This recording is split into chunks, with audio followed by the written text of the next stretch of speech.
নাহমাদুহু ওয়া নুসাল্লি আলা রাসূলিহিল কারীম আম্মা বা'দ। আমাদের চারপাশে এমন অনেক মানুষ আছেন, যখনই আপনি তাদের জিজ্ঞেস করেন ভাই আপনি কেমন আছেন, তারা মুখ পোড়া হাসি দিয়ে বলেন আলহামদুলিল্লাহ, আল্লাহ আমাকে অনেক আরামে রেখেছেন। অনেক সময় দেখা যায় তারা অনেক কষ্টে আছেন, তবুও তাদের মুখের হাসি মলিন হয় না, তাদের জবান থেকে আলহামদুলিল্লাহ হারিয়ে যায় না। জীবনের শত ঝড়ঝাপটার মাঝেও তারা হাসি খুশি থাকেন। আবার এমন কিছু মানুষও আছে, যখনই আপনি তাদের জিজ্ঞেস করেন ভাই আপনি কেমন আছেন, তারা দেরি না করেই আপনাকে শোনাতে শুরু করে তার দুঃখ কষ্টের লম্বা ফিরিস্তি।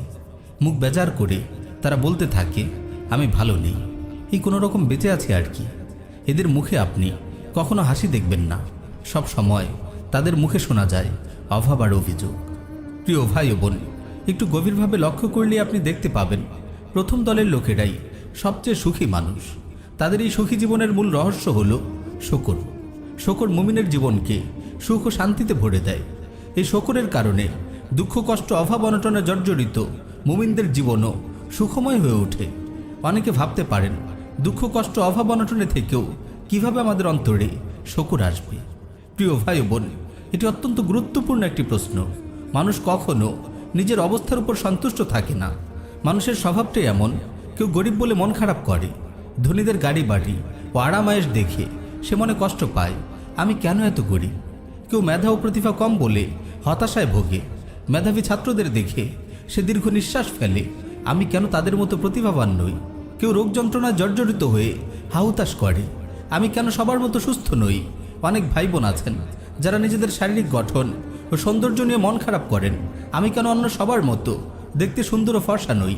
এভাবে পৃথিবীর কোনো মানুষই পরিপূর্ণ নয়, সবার কোনো না কোনো ঘাটতি থাকে, আর সেই ঘাটতি নিয়েই সে মন খারাপ করে বসে থাকে। শোকের অনুভূতি তার হৃদয়ে জাগে না। প্রিয় ভাই ও বোন, বায়ুর সাগরে থেকেও যেমন আমাদের মনে থাকে না আমরা বায়ু সাগরে ডুবে আছি, তেমনি ভাবে আল্লাহর অগণিত নিয়ামতের মাঝে ডুবে থেকেও আমরা বুঝতে পারি না আমরা আল্লাহর নিয়ামতের সাগরে ডুবে আছি।